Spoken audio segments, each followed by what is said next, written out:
Are you tired of being a broke-ass bitch in Arknights? Well, you've come to the right place.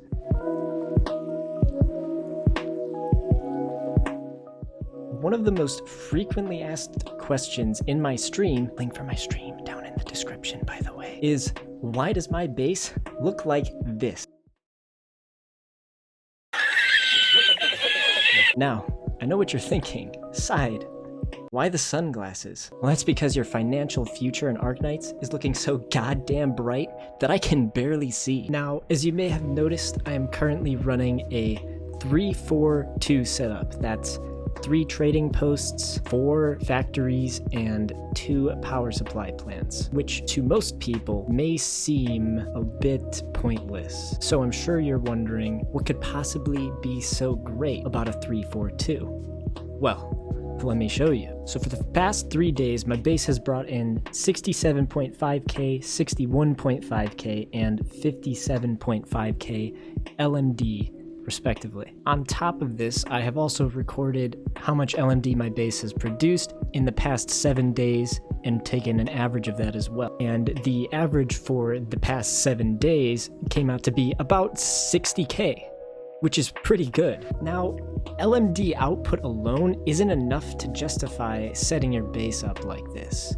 You may have also noticed that my base is not producing any XP. In fact, this entire setup is actually min-maxed for the sole purpose of making LMD, not XP.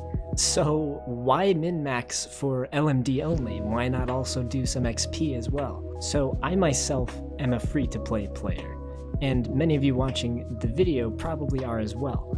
So basically what this means is we only have so much sanity to work with, and it would be best if we were using it as efficiently as possible so that our accounts can progress as fast as possible. So when it comes to farming the supply stages, specifically CE-5 and LS-5, I found out after doing some simple math that it may be more effective to stay away from CE-5 entirely and leave all the LMD production to the base alone. So here, let me show you what I'm talking about. So let's say we're looking at a level 3 factory, all right? Let's also assume that this level 3 factory currently has 3 operators inside of it, providing 25% productivity each for a total of plus 75% productivity. Now, if you do the math, you will find that this factory will take approximately 40 minutes to produce 1 gold bar, and then about 101 minutes just for 1 yellow XP card, which, let's be honest, is pretty garbage if you're looking at just the 2. Now, from this information alone, you might already see where I'm going with this, right? Now, keeping these values in mind, let's expand the scenario and compare the rewards for completing LS5 and CE5 to the amount of time it would take to produce the same amount of materials in our base's factory. Now, let's assume that our sanity cap is 120. This means that to restore from 0 to 120 sanity, it's gonna take about 12 hours, which is the better part of an entire day, and obviously is quite a long time to sit around doing nothing for. Now, a single run on either LS5 or CE5 is gonna run you about 30 sanity regardless. And the rewards that you get from 1 run of CE5 totals to about 7,500 LMD. Whereas the rewards for an LS5 run provide 7,400 XP in battle records. Now, if we want to produce 7,500 LMD in our factory, we would need to make 15 gold bars. And likewise for LS5, if we wanted to produce exactly 7,400 XP, we would need to manufacture 7 yellow XP cards and 1 blue XP card, or battle records. Now again, assuming our factory is level 3 with the 75% productivity bonus, it's gonna take about 600 minutes or 10 hours to make 15 gold bars, and for our XP cards, it would take 752 minutes or 12.5 hours to manufacture the equivalent of the rewards that are given to you from the supply stage. As you can see, it takes slightly less time to make the gold bars than it does to make the equivalent XP cards. Now, what if we have 3 level 3 factories with this 75% productivity bonus?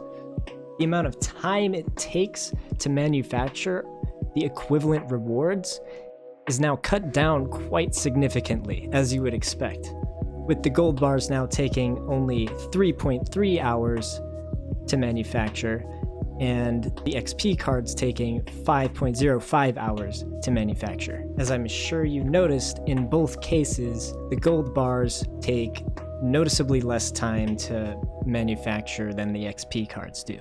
So it would take 5.05 hours just to produce the rewards you can get from one run of LS5 in your factory. So what is this information really telling us overall? What it's telling us is that if we're a free-to-play player with only 120 sanity per refill to spend, this is telling us that we'd be better off spending it on farming the LS5 node and leaving LMD production to the base. Because overall, producing LMD in your base is just going to be more efficient, and you're getting more out of it than you would if you were farming the LMD node CE-5 as your only source of LMD as a free-to-play player. And if you consider that it takes about 3 hours for 30 sanity to restore, you will notice that our factory production time for the gold bars is right around where it needs to be.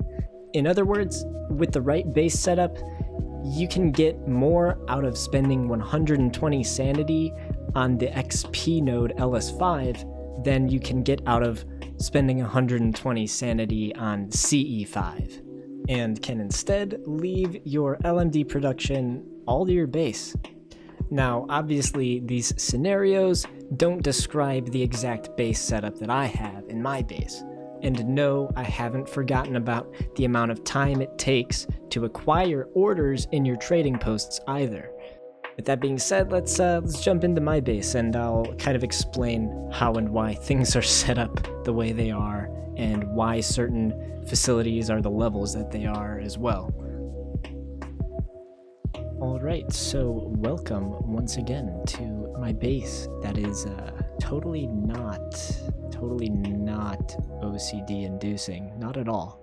Now, before we get going, just a quick disclaimer. By no means do I think with 100% certainty that this is the absolute best base setup you could possibly have for your early to mid game, because in fact, as you will find out, this base is severely limited in certain aspects. I just kind of want to share the experience that I've had with this base setup, because quite frankly, it hasn't really hindered my development at all. If anything, I think it's definitely enabled me to do a bit more than I would have been able to do without this setup, given the amount of time I've put into the game and played the game.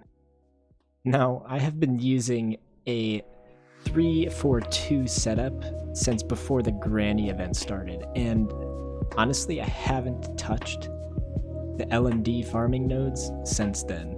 Now, while I've already showed you the obvious benefit to this setup, that being the higher LMD output, there are still obviously some glaring cons to this setup as well. The first major con to this setup is that I obviously cannot fully upgrade each facility to level 3. In order to do that, you would require 3 power plants in total, and then that would give you enough energy to put every facility up to level 3. Now, another thing you may notice is that I kind of have this one random level 1 factory kind of sitting here. And this actually used to be a level 2 factory, so it had a little more of a place to stay, but the reason I had to downgrade this facility was so that I could have enough energy to get a level 3 training room so I could N3 my operator skills. This is one thing you should keep in mind if you're planning on doing a setup like this. Just pay attention to the total power that you have, and level your facilities accordingly. Now you may also notice that my dormitories are not nearly close to the max level. Believe it or not, this hasn't seemed to be too much of an issue for me, as I've been able to keep all the facilities like fully staffed with operators without really any issues at all. Having just the 3 dorms has been enough, more than enough even, to keep everyone that I use at max morale and restore them to max morale in time for them to be swapped out with the exhausted operators. Another thing to note is that my reception room is stuck at level 2, which means I'm also stuck at 35 friend slots and 2 support slots. And while, you know, this doesn't really bother me too much, it might not be the most convenient thing for people whose friends lists I am on. Now, back over to the left side over here.